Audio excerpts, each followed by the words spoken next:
News coming out of Nyeri, where the tea sector in the country has been faced with a myriad of challenges, the biggest one being tea hawking. As a result, factories under the KTDA management have felt the biggest pinch, with farmers engaging in the malpractice, losing out on tea bonuses.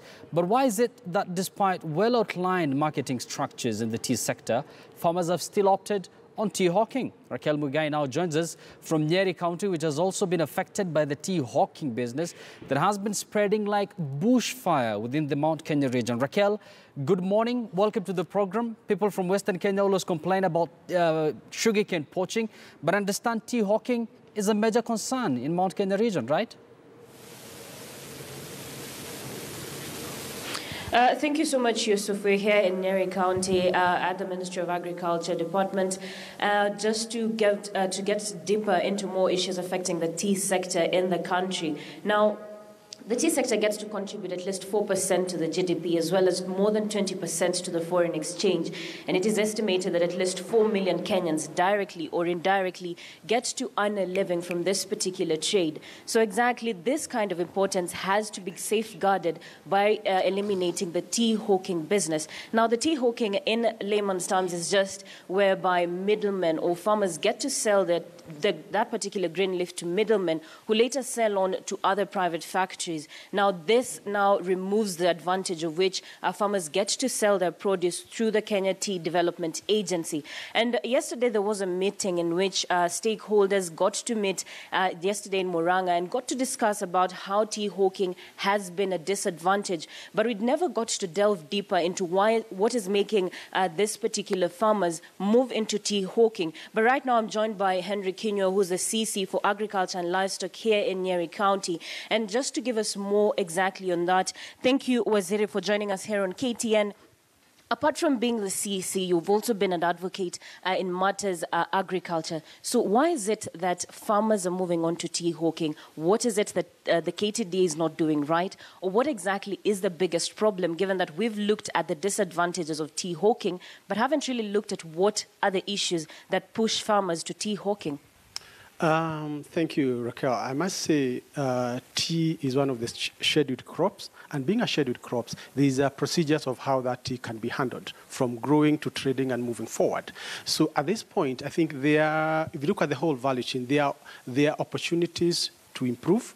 But as we stand now, the issue is like, as the law it is due to sell through the structured method right now. Farmer is to be registered with a factory, and then through that, then that's where they collect their leave, and then that's how they are paid. And this provides a very important an opportunity for farmers to receive inputs, farmers also to receive extension services, and also to be able to track to a proper traceability at that production level, which now, as we develop the industry, can push upwards to even the marketing level. So I would say at the moment is really look at, can we first of all play with the current rules in place? But then as we move forward, there will be opportunities to look at the whole value chain, break it down, break at the cost structure, look at it, say, is it really benefiting the industry? Because like tea in Nyeri is a very important commodity. It is one of the priority commodities for His Excellency the Governor, and he's very keen on each and every farmer producing that. In Nyeri, we have about 56,000 households producing tea. That's about nearly 200,000 people directly earning a living from tea. So that tells you is a crop that is very important to us, and everything that we are going to look into is to ensure that we have a sustainable and profitable tea sector in the county.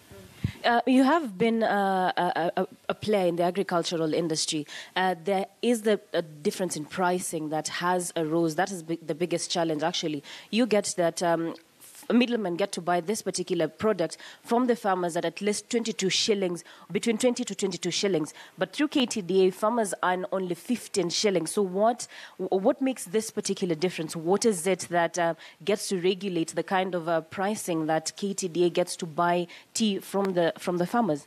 Rocky, I'd like to correct that assertion. You know, this 22 or 20, whichever the brokers are paying, is a one-off. But the KTD is able to pay monthly, but also they are able to pay the bonus. Some of the factories at the end comes to about 53.73 shillings at the end of the year. So indeed, at 21 over number 73. So really, we are not comparing like to like. However, regardless of whether that one, the law as it is, the regulation in place is now we go through that, and it doesn't really stop any private company even from setting up their processing, as long as they follow the procedures in terms of they have to satisfy that they'll be able to, they have about almost 800 acres of tea volume that will be able to guarantee them volume to run their mill. So nobody's, and then the current regulation also indicates that you cannot transport tea more than 50 kilometers. So if you're able to have that kind of a collection within the 50-kilometer radius, you can go for the licensing and set up your processing. And then from there, you can register your own farmers. So because the law is very clear, if you are a player if you are a processor, at that time you have to respect those other agreements that are in place, which means so you cannot just come and buy and offer a little bit more. That is just one time when that farmer is already registered with another processor, and also the farmers are not tied. This law does not. The farmer still has an opportunity. They still have the independence to choose whom to sell to. Only that right now the folks which are close to them or the people who are close to them is KTDA. Therefore, if the farmer wants to exit the current marketing arrangement, they can communicate in writing, give the 1 month notice to ensure now if they had any inputs in credit that is cleared, they are paid, and then they can move to the next. So it's really farmer is not tied, only that let's play by the rules. But also secondly, I would say is that it is very, personally I'm really a proponent of structured trading, because when it's structured trading in terms of it provides opportunities for traceability, it provides opportunities even for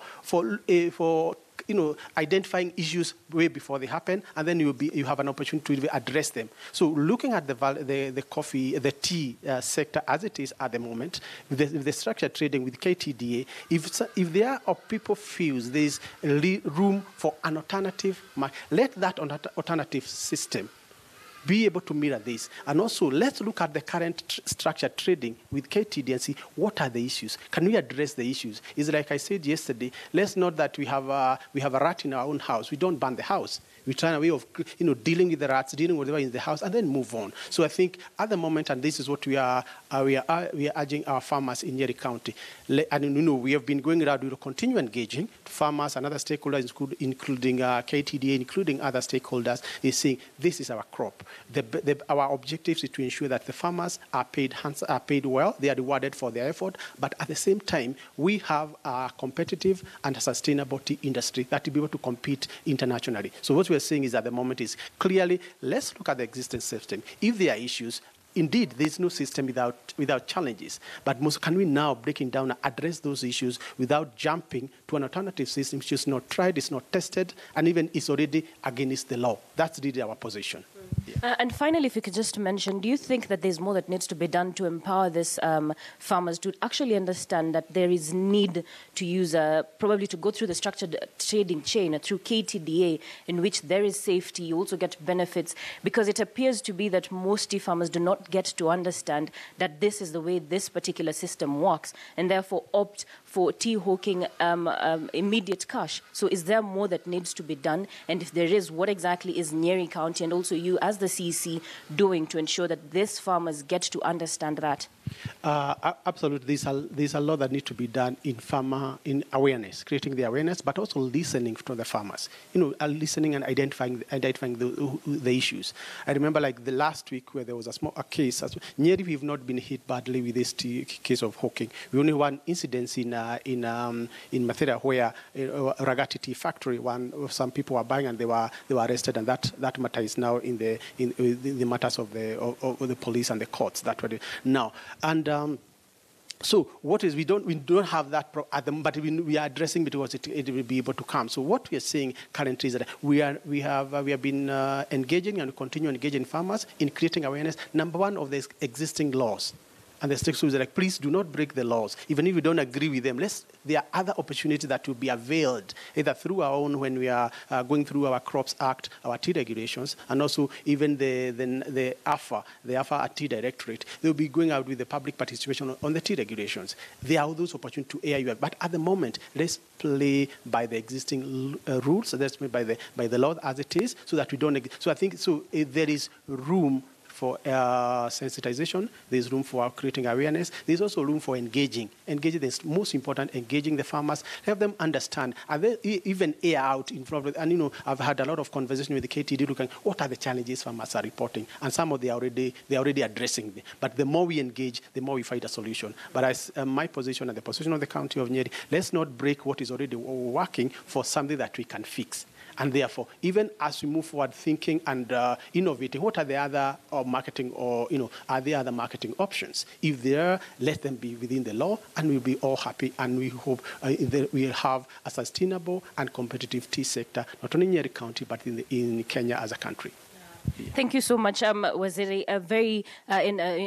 Very interesting there, fact, as you speak about structured trading chain. And as I said, as Waziri mentioned, is that the biggest problem actually also comes given that the tea sector gets to play a very huge role in marketing standards in the international field. So given that it has been categorized as a food product, therefore tea hawking has eliminated that safety aspect, and that is why the KTDA as well as the AFA and the Tea Directorate are looking to ensure that this particular illegal trade is actually eliminated from the tea sector. But until this point, these are issues that will be sorted out as stakeholders get to meet up with farmers and get to understand exactly what is pushing these farmers into tea hawking. Yusuf.